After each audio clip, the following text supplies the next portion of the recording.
Matapos ang ilang linggong surveillance, natunto ng NBI ang dalawang warehouse ng hot meat sa Malabon at Valenzuela.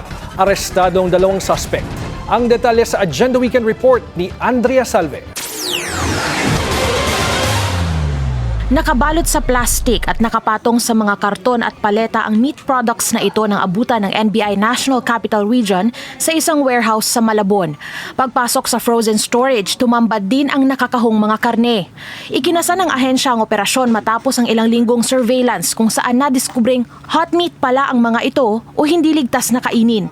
Ayon kay NBI NCR Regional Director Emeterio Dongalio, isa raw ang warehouse na ito sa mga nagsusupply ng karne sa buong Metro Manila na ibinibenta raw sa halagang 250 pesos kada kilo. Upon inspection, yung sinasabing baka, hindi naman pala totoong baka, kundi mga pork diaphragm, frozen yan, na hinahaluan ng taba ng baka para magmukhang baka. So in truth and in fact, hindi siya baka, hindi siya beef, kundi baboy na pinagmukhang baka at binibenta sa presyo ng baboy.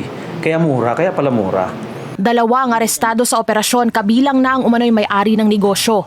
Sinalakay din nila ang isa pang warehouse sa Valenzuela na inuupahan din umano ng suspect para gawing imbakan ng ibinibentang hot meat. Sa kabuuan, naabot umano sa 24 tons ng hot meat ang nakumpiska ng mga operatiba. Hindi na ito umaabot sa merkado, sa ordinaryong palengke. Binibili na ito ng mga negosyante, may mga karinderya, especially yung sa pares, ito yung pinaka-ideal na ginagawang pares. Binibili na nito in bulk, volume na ang bilihan. Nakita rin sa mga warehouse ang stickers na idinidikit umano ng mga suspect sa mga kahon ng karne para pikiin ang production at expiration date ng mga ito. Kung sa ordinaryong tao o ordinaryong mata, mahirap ma-distinguish kasi pag niluto mo, kasama na yung fats nung beef, nung baka. Kaya mukhang baka talaga siya.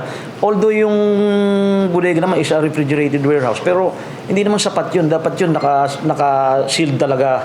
Ito nakakalat lang Halos inaapakan na nga lang ng mga pahinante. Sinampahan na ng kasong paglabag sa Republic Act 9296 o Meat Inspection Code ang mga nahuling suspect. May mga personalidad na rin umanong tinitingnan ng NBI na posibleng mga nasa likod ng pagpuslit sa mga karne. Nakikipag-ugnayan na rin sila sa kaukulang mga ahensya para tuluyang mapanagot ang mga ito.